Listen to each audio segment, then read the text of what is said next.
Hey,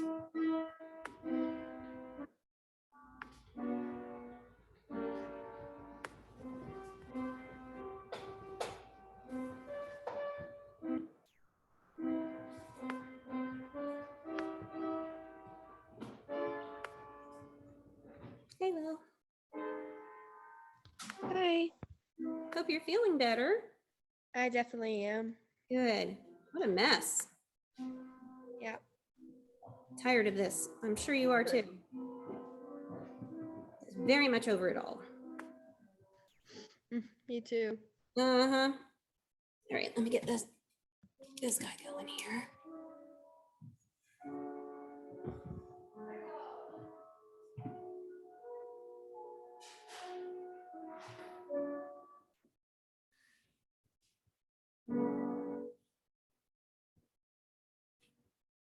What's up, gang? How you doing? Hey, Crew. Yeah, you're demented, all right. You got it.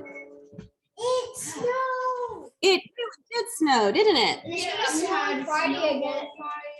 It's gonna snow on Friday. I know, that's crazy. Our snowman died. Your snowman died. It got Did it? decapitated. It was like this, but then like the next morning it was like. That's funny. Jeffrey the misshapen snowman. No. And he died? It was Cam. No. That's funny. Drew made a snowman out front. Ozzy tried to smush it, so I'm glad it didn't get smushed. I had to save it from Ozzy. Our dog is terrified of it. Oh, yeah? Threw snowballs for him. It was hilarious. He thought they were like. Oh my gracious. There's a construction site in my neighborhood. Oh, yeah, They're trying yeah. to build another neighborhood. Yeah. So it was really muddy, but it was the greatest sledding place. They had Oh, I bet. that Yeah. was like this steep, but then it was right here. There's like a whole trench of mud, so you'd fall on Right. your face and pick at the bottom. But I it was fell really in a fun. lot of mud. Well, my neighbor Our over yard is here, like this. he set up a track and they were all sledding down it. It was fun to watch. Jason got actually a really good video of him. Jason has a GoPro 360, and the cool thing about that model is that we used to have an older one, and he got the newer one. And the cool thing about it is it digitally stitches the image together and removes the stick. So if you're holding the GoPro like this, it takes the stick out of the picture and it looks like someone's holding the camera from behind. So it completely disappears. And it allows, you can turn it like on your phone, you can turn the camera for a 360-degree view. So it's really, really cool. So he got great video of him sledding. I got like one of those at my summer camp. Hey, and you got my yours. friend. I have a green bunny and a pink bear. Pink bear. We went to someone's birthday party. Oh, okay. It was one of our friends. They're both you. They're both you. These are both you. Sky, I've got your report card still. Hello, friend. Here you go. That was yours. I was about to hand it to you. Got it? All right. So Sky, I've still got your report card here, but you got the digital copy, so it doesn't really matter too much. Okay. And I hope you found the rest of your notes, Sky. Your mom was looking for them, but I think you probably had them somewhere and she just didn't realize it. Okay, see, do we have everybody? Who are we missing? Anybody? Drew? Well, he lives here, so I guess he'll show up at some point. Yeah. Soon. I can hope so. I got Sky and I got Lil. All right, cool. Excellent. So everybody enjoyed their snow? Yes. And So- it's gonna snow again on I know. So we had a curious time. We were in Knoxville this weekend for a gymnastics tournament, and we didn't know whether we should skip it or go or come back early. Like, we had big decisions to make, and we ended up staying because Drew competed on Saturday morning and then Cole competed Saturday night. And then we left when Cole was done. So it was like 9:30, 10 o'clock, and we drove back. We didn't get home until 2 a.m. But it was snowing when we got home. Like, We just barely made it, you know. It was kind of a scary drive because people get stupid when there's ice and snow on the road and it gets a little freaky. So we made it, but we were a little worried that we wouldn't. And then it was perfect because we woke up and it did this. So. It was snowing until 11 p.m. Yeah, it snowed all day long. It was light snow. We still have some, as you can see, a lot back here. Remember those huge flakes when it just started? I love those, the big fluffy flakes. And you know what I love best about this house is if I stand right there, like where my microscope is, and all my windows, all my blinds and stuff are up, I can see like almost 180 degrees from the breakfast room through the dining room. So I can see it coming down. It's just a perfect vantage point where you can really see everything. It's pretty cool. We have this here. It's kind of like that shape where the windows are like really tall. Yeah, Like yeah. 18 foot high maybe. Oh, wow. And we can see all the snow. Wow. So today we are moving from our little microscopic organisms into some plants, right? And this will be the plant part will be the last part of this unit before we move into animals. So we are making our way through the simplest life forms to more complex life forms as we go along. All right, so there's going to be some kind of extra stuff in here today, and some of it's going to probably get repeated next week, but it's important stuff to know. So we'll go over it probably more than once. So what's this kingdom called? Plantae, exactly how it looks. Kingdom Plantae, that's right. All right, so for Kingdom Plantae, what do we have? So first we've got our homework from last week. Let's see who can figure this out for me. So what's this guy right here? What do we call this guy? What is he? Amoeba? Nope, this one's an amoeba. I knew that one was an amoeba. Wait, no, that's So what's not this the one? That was the. Do you know what that It's that one I can never pronounce. This one's a paramecium. Yes. Andrew, I didn't move your binder, but I did pick up everything that was down here and move it to your room. Because I put it in a pile inside your drawer, but your binder was not in that pile. That's a paramecium. And what did we say this guy was? An amoeba. He's an amoeba. And what was this other one? And Euglena. That's right. Yep. So that, oh wait, he comes in later though. His name comes in later. So let's see. What have we got here? Where's number? Where did he go? Oh, I think you. those are going better than faster than I wanted them to. So that was number 2, and then number 3 is okay. Number 3, we're going to be pointing at this thing right here. So number 3 was going to be our nucleus. That's right. And here's 4. So it's pointing here, here. What's that? That would be a. What is this thing? Platypus? Right here. That is food vacuoles. So if you look right here, you see there's stuff in there, and there's stuff in here too. So remember, like with these guys, see how this food particles here? He's going to take these 2 pseudopod arms and wrap it around, and he's going to like hug that piece of food and make it into a little bubble, suck it into its body, and it becomes a That's food actually a vacuole. little bit disgusting. Yeah. Yeah. How about number 5? What's this? Nucleus. So that's the nucleus. That's right. And that was also, there was one here and over here. So how about number 6? That's going to point to this, this, this. They're all a type of something. They're all a type of cytoplasm. They're all, yeah. They're contractile vacuoles or vacuoles in general. Yeah. So when you see a little circle and it has these star lines around it, it's showing you that it's a vacuole that can contract. So that means if this guy has different fluid inside this bubble, he can squeeze or release the bubble, make it smaller or bigger, and that can kind of help him move around or. Mhm. Oh wait, no, I just saw 2 6s and Oh yeah, because there's more than one. Like this one's posterior and this one's anterior. In a couple of weeks, we're going to talk about the difference between posterior, anterior. We talk about it more when we get to animals, but it has to do with back, front, that sort of thing. You ever heard anybody say anything about your posterior? Like put your posterior down on the couch. It means your backside. Mm-hmm. Means your backside. What are these guys for? These little things. Remember what they're called?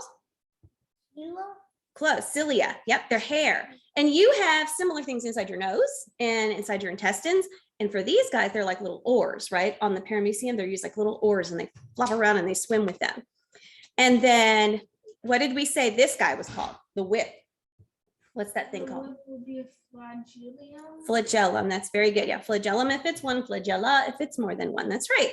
And then these that mean false feet. Remember, it means false feet. Pseudopods. There we go. And then lastly, he was euglena. Awesome. So now we're moving into plants. Okay, so hold on a second. I'm gonna need you to actually follow this direction. It's gonna tell you to close your eyes. Okay. Close our eyes. Yep. All right, so close your eyes. What's the color of life? Maybe that's a silly question because living things can be just about any color. Close your eyes and imagine yourself surrounded by life. Now what color do you see? So you can open them. If you've imagined a thick forest of a teeming jungle, then just one color will fill your mind. Green, the color of plants. Green, green, green. And green, actually, there's a lot of things we use in art and literature to symbolize stuff. You know, like green in particular is used in art, literature, and religion to symbolize things like growing, new life, rebirth, life in general. So if you see also hope, because that has to do with growing and rebirth. So if you see green used for something and it's if they talk about, well, also they say green is envy too, don't they? Green with envy, yeah.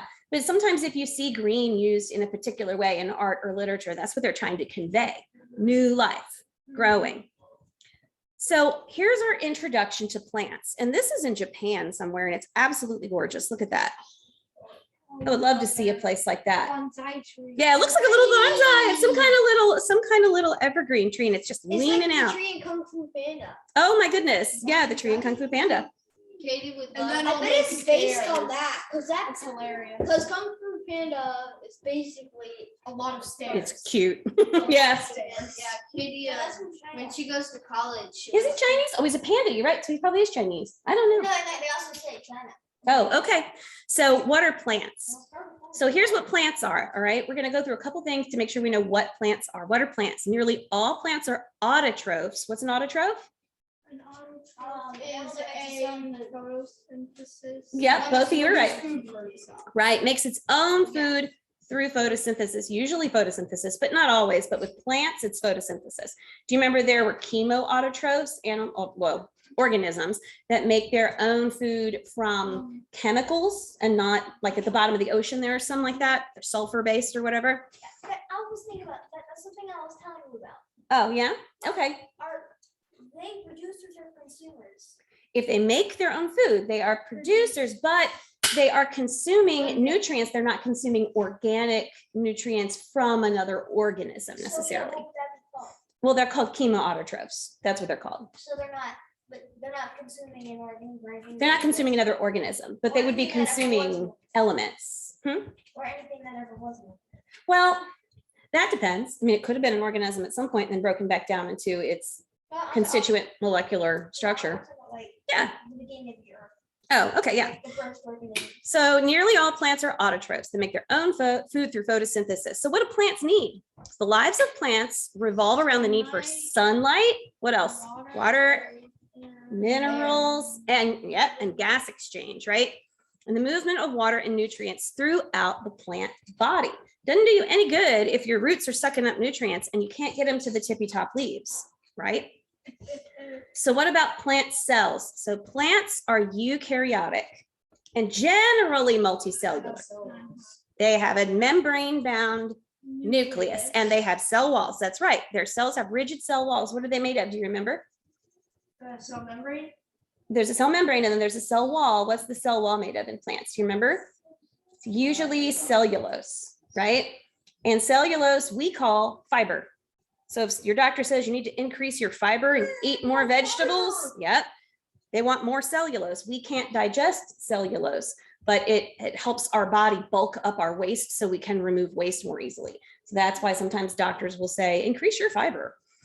So plants have different types of cells that make up specialized tissues, which compose structures for performing specific tasks. So do you remember when we talked about how you have cells and like cells make up tissues and like tissues make up organs and organs make up systems and systems make up organisms? Do you remember that? Same thing with plants. Plants have organs, okay? And they're made of specialized tissues, which are made of specific types of cells. So why are they green? Why are plants green? Probably because of some chemical reaction they have to the environment around them. Maybe. What does anybody else think? Pigment, what pigment? A green pigment. A green pigment. Yeah, that would be Oh my gosh, I just realized something really tragic. what? People who are red-green colorblind can't see plants that well. Oh, they don't see them the same way. Yeah. So plants contain chloroplasts. Do you remember this when we talked about chloroplasts? And this is where photosynthesis takes place. Chloroplasts contain a green pigment. And what's that pigment called? Chlorophyll. Okay. Chlorophyll is one of the many pigments in plants. Do you guys remember when we did the, we took the leaves in lab and we rolled them on a piece of paper with the quarter. We had like a red leaf and a green leaf, remember? And then we put them in a liquid and the colors moved up. It was chromatography. Yeah, it was chromatography. And we found out that even the red leaf had green pigment in it, but the red covered the green. You couldn't see it, but you couldn't see it, but it was there. Yeah, it was, well, no, it wasn't about dominant allele. It's just that it kind of blocks it from your eyes, the red block. It kind of covers the green pigment. But you're right, that is the terminology we use is covers. We're talking about alleles. So how do plants move on to land? Well, this implies that plants didn't start on land. So where do we think plants started? Ocean. Yeah, pretty much all life started in water. Okay, so we've got plants that were living in water before they moved on to land. And the plants that we're talking about here are little itty bitty, sometimes singular celled things that are algae. Now, last week we talked about algae as a protist. Algae is one of those things that, depending on who you're talking to, might get categorized as a protist and it might get categorized as a plant. It just sort of depends. So how do plants evolve? Well, look right here. This is a great example. So this is kelp. You ever seen kelp before? That's kind of like algae. It is an It's algae. a lot cooler. It is an algae. It's a type. So this is a multicellular green algae, right? So it says the first plants evolved from an organism much like the multicellular green algae living today. So this is a good food source for a lot of animals in the ocean too, right? So if we started, look here, these guys are underwater, right? This kelp, this is some kind of an algae and it's probably something similar to what the first plants look like. So is this plant going to dry out? No, it's not, because it's surrounded by water. Once the ocean dries out. Right. That would not So this plant is protected by the water around it, and it can also absorb nutrients probably through the water. So how do you prevent water loss? This is a problem. If you're going to move onto land, you're going to lose water. We're going to talk about this when we get to reptiles and amphibians. Where do amphibians lay their eggs? Do you know? On land. Wait, no, in the water. Yeah, in the water. You ever seen frog eggs in the water? I was thinking of turtles and sharks. Ah, now where do reptiles lay their eggs? No, Reptiles. Yeah. all sharks lay their eggs. Have you seen that Yeah. creepy type of catfish shark? They lay their eggs in pods on the land. So think about this. Wait a minute, though. Don't get confused. So amphibians lay their eggs in water, right? And reptiles lay their eggs on land. What's a reptile egg like? Does anybody know? Like what? Yeah, like what are their eggs like? Do you know? It's like an oval. What does it feel like? Do you know what it feels like? Do you know? Colson? Rubbery and leathery, right? They're not hard like a chicken egg, but they're not like a jelly like a frog egg. I've seen a turtle laying eggs and Oh, that's it was at Sims Park, and then we came back to it a couple months later and the eggs hatched. Oh, that's And so then cool. the same day I found a baby turtle and I rescued it. My neighbor found a baby snapping turtle in his yard once that was so tiny it fit like on his thumb. It was Oh, itty bitty. Couldn't even have bitten him yet. It was so cute. So anyway, so this is a problem. If you move onto land, you're going to lose water. So how do plants prevent it? So the exterior structures of a plant are designed to prevent water loss. Plant leaves possess a waxy cuticle, which makes the leaf waterproof. So they produce this cuticle, which is like an outer layer. Okay, and it's kind of waxy, and that keeps water from evaporating. Now you kind of do the same thing. Your skin produces oil, right?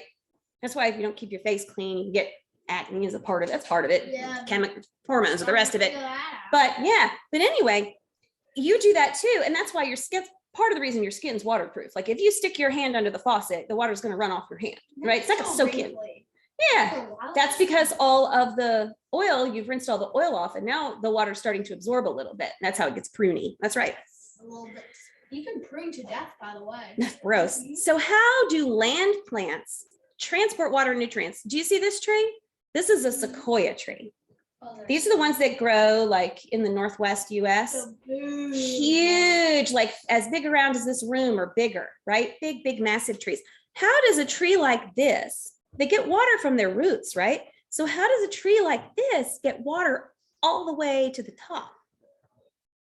That's crazy, right? Think about that. Isn't it like when Oh, California redwoods. Hang on. can't What did he say? I couldn't hear him. What now? isn't it like when trees talk to water?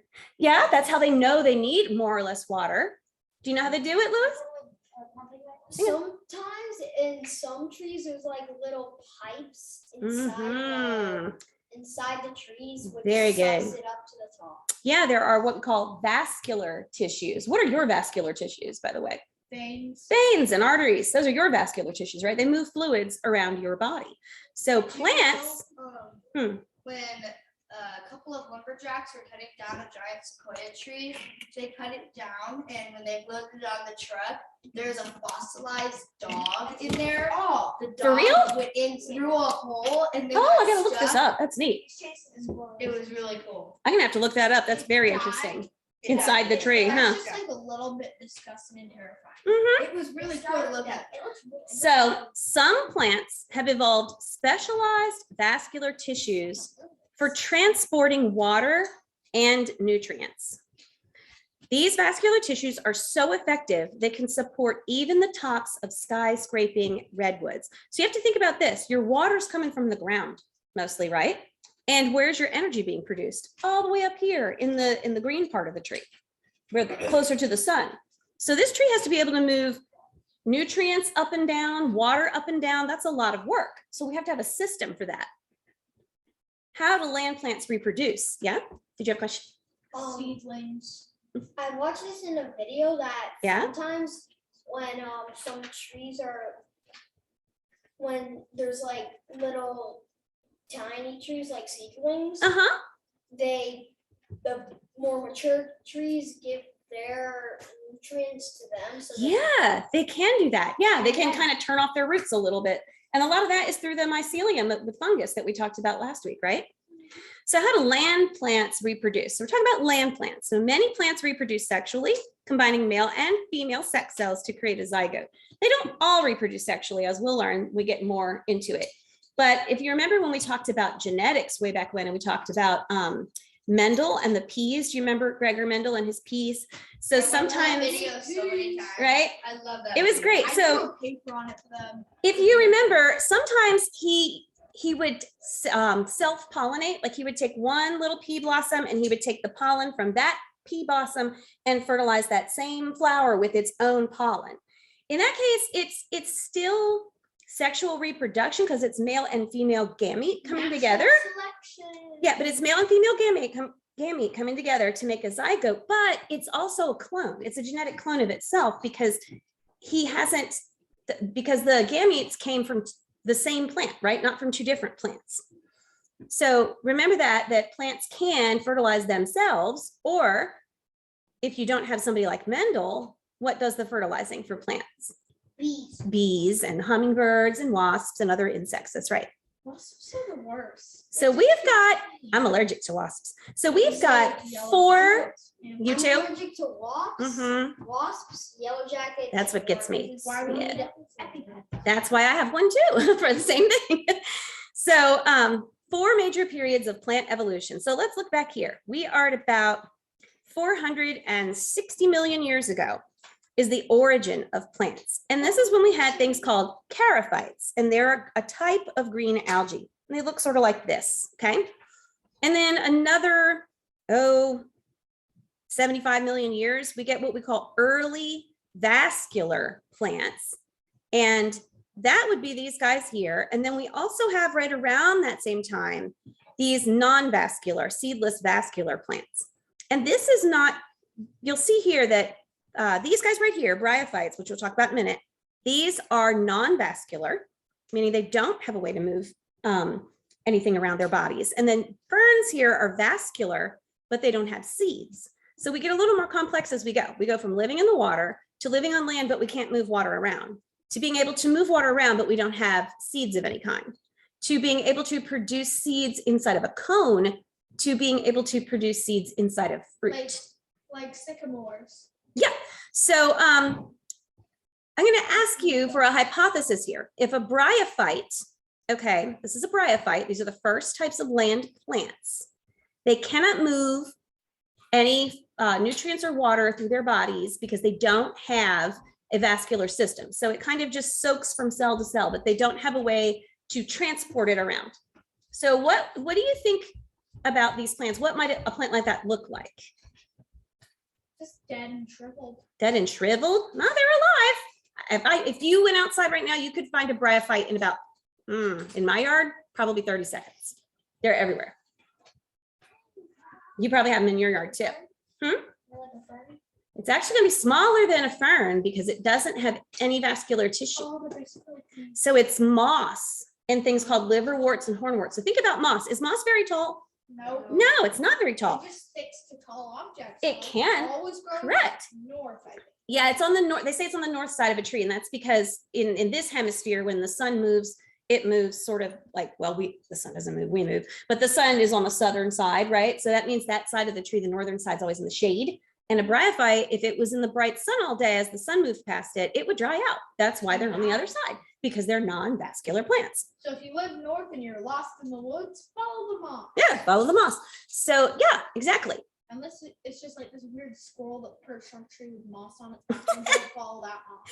Do you know that the sloths, the three-toed sloths that live down in South America, they hang upside down, right? And they actually grow algae and sometimes even little bits of moss on their fur because they're so slow that it doesn't. It's so cute. It's part of their camouflage. Sloth cage ones. Oh, They were terrifying. It was just like reaching its 3 toes. I think they're cute. Bored me. It was so Sloths? creepy. Sloths? They're so adorable. Sloths? I watched this documentary about sloths, Mhm. They're and they dangerous. ripped one person's arm off. Yike. Yeah. That's nuts. That's why why they're they're dangerous. dangerous. It must have been a very slow dismemberment process. Yeah. So One of my favorite sloth things ever. It's super cute. This dude building a sloth, and the sloth has his left leg. So there's like a fence he's on. You know, the fence is like this. There's a pole, and fence goes out like that. There's a pole, fence goes out like that. There's a pole. And Mhm. its leg, one of its legs on his arm is touching an edge of the pole and the edge of the fence. So with his other arm, Mhm. the designer is looking up and he's holding the camera like this, Uh-huh. and then he ends up slipping off. Oh, He falls and he swings across. He goes, they make the cutest little noise. They do. So anyway, moving back off of sloths. So this was part of your notes for your homework. So let's see about this. Which one of these which one of these here is photosynthesis? Is it going to be the structure in a plant cell, which food is made, group of specific cells that have a specific job, or the process in which plants make food? What's going to be our answer? Processing with. That's right. And what's a tissue? You guys tell me.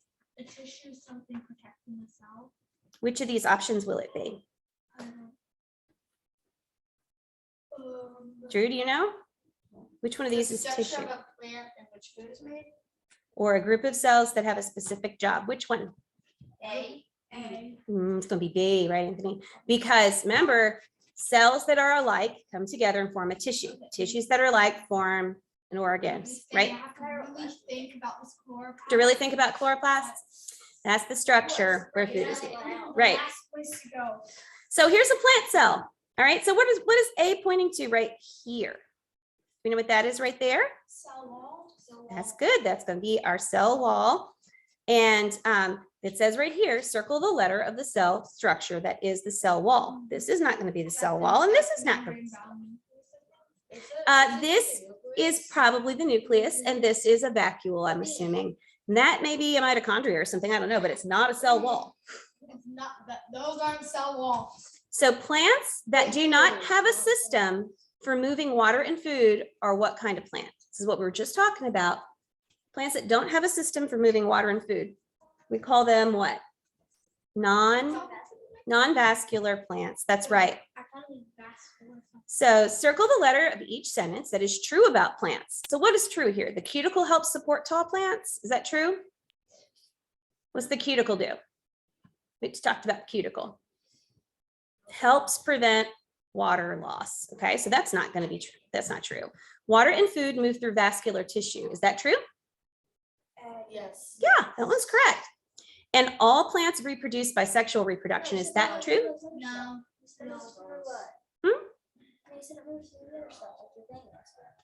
That's the veins in you, vascular tissue in a plant, same thing. So all plants reproduce by sexual reproduction is not true. No. It is true. Sorry. According to your book. So this is why I made it this light green color. Your book wanted you to say, yes, it's true, because it only talked to you about plants that do reproduce sexually. There are ways that plants reproduce asexually, which we're going to get to later. So I'm not going to count off for either one. Technically, that's not true, even though your book said it was true. So we have, here are three words: fertilization, photosynthesis, and zygote. What do you call a fertilized egg? Colson, you know, which one is it? You don't know? Zygote, that's right. So sperm cell joins with an egg cell in the process of fertilization. Everybody knows it. And let's look here. So fill in the table. All right, classification of plants. We have non-vascular plants. Do they have a vascular system? We were just talking about this. No, they do not. That's right. And they're short in size. Remember, we talked about mosses being very small. Vascular plants have a vascular system. And are they short? No. They're usually pretty tall. They can be short, but they can be very tall. Like if you think about it, some flowers like impatiens or mums mums are a little bigger, but impatiens are usually pretty close to the ground. And those can be pretty short. So we're going to talk about classifying plants now. Now, some of this is in your book this week. Some of this is more like next week's lesson, but we're going to go over it a couple times because I really want you guys to understand how plants are classified, because it helps you understand how plants evolved. So these are our types of plants, okay? Our big division is non-vascular plants and vascular plants, all right? So everybody follow along here. We have non-vascular plants and we have vascular plants. These are our two choices. So so we're gonna come back to these in just a minute. So our non-vascular plants are gonna be things like this, which is what? What is this? No, I think the seed is not. Wait a minute, we're not there yet. What's this in this picture? What's our non-vascular plant? Writing tree? I was gonna say ragweed, but That's moss. That's moss really close up. If you go look at moss really close up, that's what it looks like. Then, so this is an example, one example of a non-vascular plant. Okay, now under vascular plants, I think those are caterpillars. it's not actually, this is actually called a fiddlehead. I want to see one of those. This is what a fern looks like before the leaf unfurls. It's called a fiddlehead. Sometimes you'll hear them called fiddlehead ferns, because think about what the end of a violin looks like, a little curvy thing with the stick, right? So there are seedless vascular plants, and then there are seeded vascular plants. Our seedless vascular plant that we're going to be most familiar with is a fern. Ferns don't have seeds. They don't have flowers and they don't have seeds. And then we have our seeded vascular plants, and we have two major categories there. We have non-flowering and flowering. Do pine trees have flowers? No. No, they have cones though, right? And that's where their seeds are. And then your flowering plants, where are the seeds in a flowering plant? Think about it. The seeds are in the center near pollen. Kind of. That's kind of where they're made. Where do you find seeds most of the time in your life? If you're eating, where do you find a seed? Apple. An apple. What's an apple? An apple is a fruit. It's a fruit. That's right. So flowering plants are going to produce a flower that then produces a fruit with the seeds inside. Tiny little peach tree in our neighborhood. Oh yeah? And we've only ever seen it bloom once, and I was like, this year, wait, no, last year. Also, do you like the seedless vascular plants or the seeded vascular plants? I like all of them. I think they're really neat. The seedless. What are we going to ask?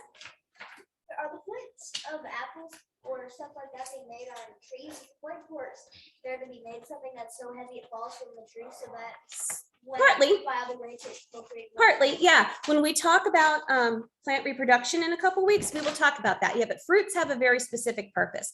Fruits are there, Yes, to fall from the tree and biodegrade. And when they do that, they do produce, they have energy around it, right? Like all of the fruit can be used for energy. But also they can be very appealing to animals, right? And then animals can transport those seeds. All right, so keep in mind, our big categories are, so guys, keep in mind, our big categories are non-vascular and vascular. Then we have seedless vascular and seeded vascular. And then within seeded vascular, we have non-flowering and flowering. This is something you will memorize. This you will know. This is going to be on tests. Don't be surprised when you see it, because I expect you guys to understand this whole process. These are two big categories.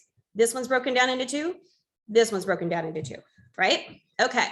So we're going to talk a little bit about our seedless non-vascular plants and their phylum Bryophyta. So there's our moss. You see it? It's growing on a wall, right? Not very tall. So the three main categories, are you listening? The three main categories are mosses, liverworts, and hornworts. Liverworts and hornworts are similar. And then there's mosses. So here's a moss. So I'm going to describe a moss to you.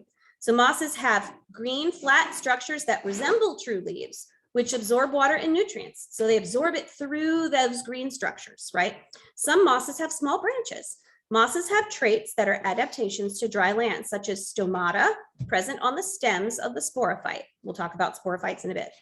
Mosses are anchored to the substrate by rhizoids, which originate from the base of the gametophyte. We'll talk about gametophyte in a minute. It has to do with like baby plant versus an adult plant. And so mosses don't have roots. If you pull up moss, you'll see these little feathery hairs underneath. Those aren't true roots. They're called rhizoids. Hang on, I'll get questions in a second. The moss life cycle follows a pattern we call alternation of generations, where gametophytes form male and female, what we call gametophores, and they fertilize to form a sporophyte. And then the spores are released from the sporophyte and produce new gametophytes. So it goes back and forth, and you don't need to know the whole life cycle of them. When you get to high school, you will.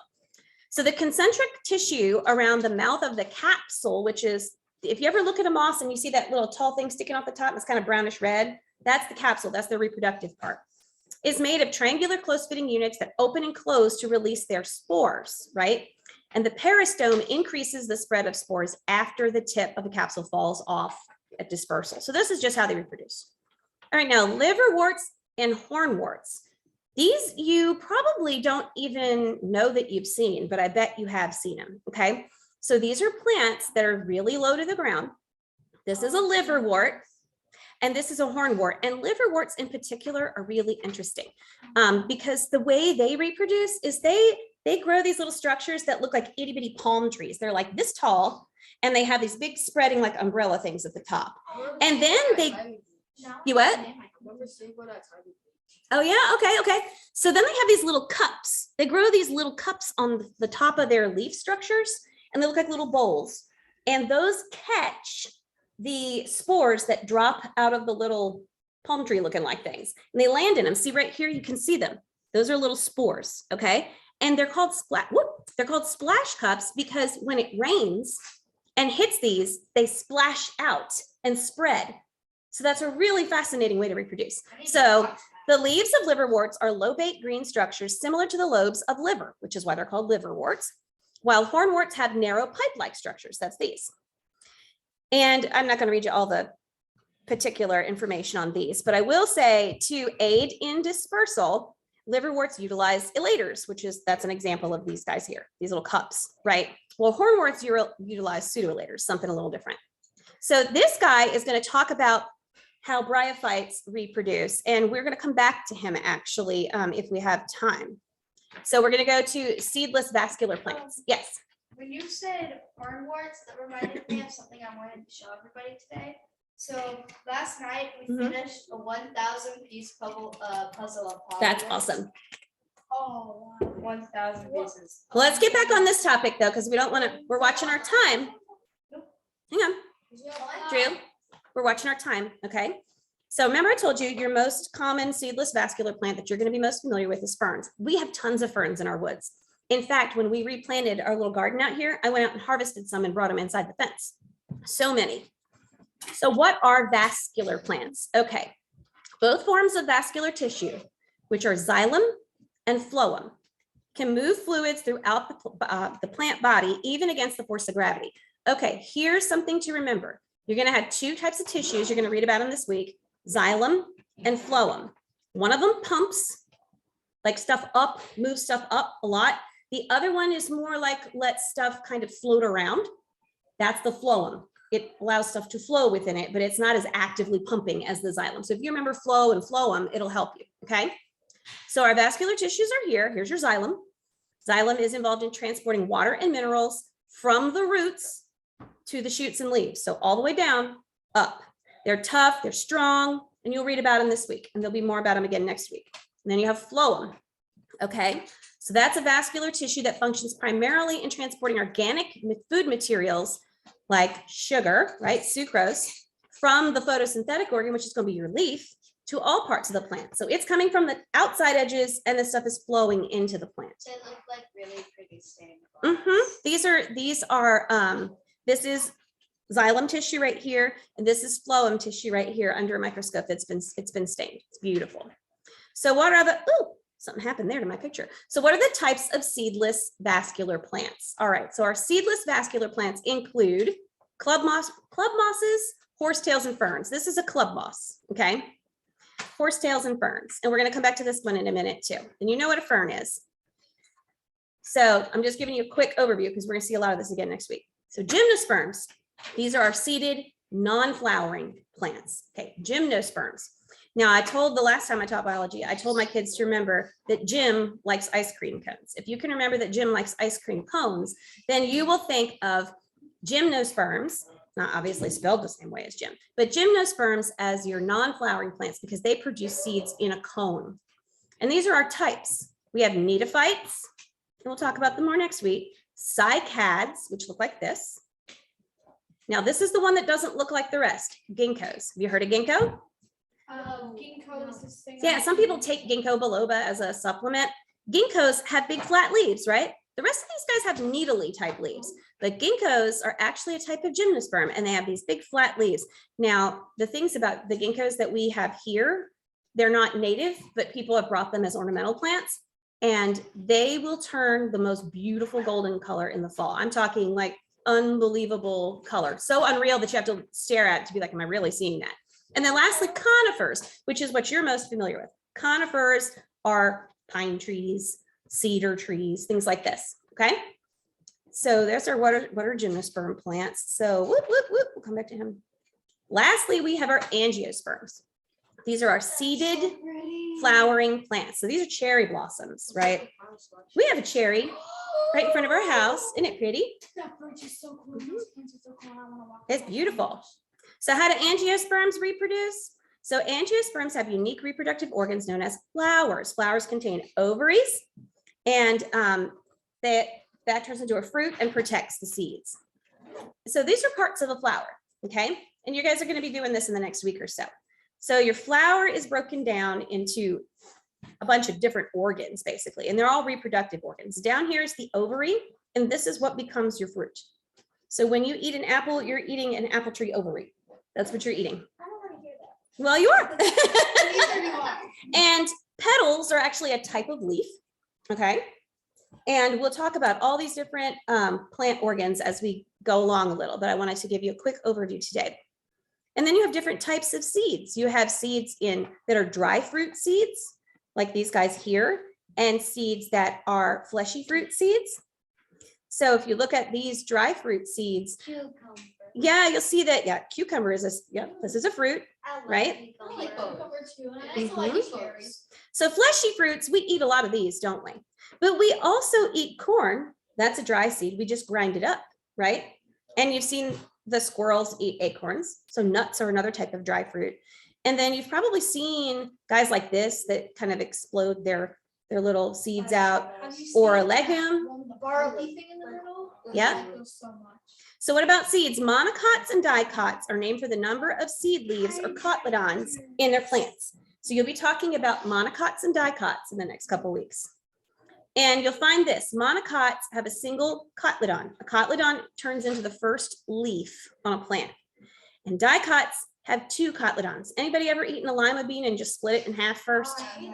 That, okay, or a pea, or these are all dicots. But think about corn. if you have corn, can you split corn and does it split into two pieces? It can. Well, you can squirt that little white thing out, right? But it doesn't divide in half like a bean, right? So monocots have a single cotlet on and their leaves always look like this. They have parallel veins, right? Like grass. like onions. Yeah, like what? Like for corn, can we just chop it in half? It still wouldn't work. And then their flower parts are in multiples of 3. And their vascular tissue is bundled like this, and they have roots that spread out. Dicots have these 2 sections. Their veins are branched. Their flowers have 4 or 5 petals in multiples of 4 or 5. And their vascular tissue is arranged differently, and they tend to have one main root. And like I said, we'll talk more about them later. So real quick, plant life cycles. Plants have complex life cycles that include 2 different stages. Now here's why I said sporophyte and gametophyte. Sporophyte. In the life cycle of plants with alternating generations is where you see this. So asexual and usually diploid phase, which means it has already combined male and female gametes. It has all of its hormones, producing spores from which the gametophyte arises. It's the dominant form in vascular plants, like the frond of a fern. And then you have gametophyte. This is what I was talking about. Those little things that stick off the top of moss. You ever seen these guys? If you look at moss really close. Oh, yeah. So that's the gametophyte form. In the life cycle plants with alternating generations, the gamete producing and usually haploid phase. Remember, haploid only has half the chromosomes, right? So it's a gamete producing the zygote from which the sporophyte arises. It's the dominant form in bryophytes. These are called seta on moss, and they call this right here the capsule. Okay. So what I'll do is I'm going to send those videos with links in the where I always put the extra resources, right? And I'll make sure that you have them. But a lot of this, like I said, next week we're going to go over again. But the thing of all this that we did today that I really want you to focus on is the bit about how plants are categorized, because we really need to focus on that and make sure that you know it. Okay. So I'm going to let Lily and Sky go, and I hope you're both feeling better and everything's cool. And where'd I go? There we are. And so we'll hopefully see you guys next week when COVID is maybe better and whatever else. And what'd you say, honey? I said hopefully. Hopefully is right. Yeah, we miss your face. So hopefully we'll see you guys soon. All righty. Bye, guys. Bye.